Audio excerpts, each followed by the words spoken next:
রাধা ময়লার মধ্যে একটি সোনার কোলবালিশ দেখতে পায়। রাধা কোলবালিশটিকে নিয়ে বাড়ি চলে যায়। রাতে রাধা কোলবালিশটি নিয়ে ঘুমিয়ে ভাবে, আমার যদি একটা বিশাল বড় বাড়ি থাকতো। পরের দিন সকালে রাধা ঘুম থেকে উঠে দেখে সুন্দর একটি বিশাল বড় বাড়ি। রাধা খুশিতে নাচতে থাকে।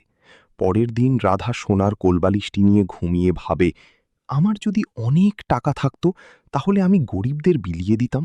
রাধা সকালে দেখে বাড়ির সামনে একটি বিশাল বড় টাকার গাছ। রাধা গাছ থেকে টাকা পেড়ে নিয়ে যায় হাসপাতালে, প্রতিবন্ধী মানুষদের সাহায্য করে। এই দৃশ্য একটি দুষ্টু মেয়ে চম্পা দেখে ফেলে আর চিন্তা করে, এই সোনার কোলবালিশ পেলে আমিও ধনী হয়ে যাব। রাধা যখন রাতে ঘুমিয়ে পড়ে তখন চম্পা সোনার কোলবালিশটি চুরি করে নিয়ে পালিয়ে যায়। পরে চম্পা ওই কোলবালিশটি নিয়ে রাতে ঘুমায় আর স্বপ্ন দেখে ধনী হওয়ার। পরে চম্পা ঘুম থেকে উঠে দেখে সেই ময়লার মধ্যে ঘুমিয়ে আছে, রেগে বালতিতে ছুরি মারে। ওদিকে রাধা তার সোনার কোলবালিশ না দেখতে পেয়ে কান্না করে, কারণ রাধাকে কেউ লাইক ও সাবস্ক্রাইব করেননি।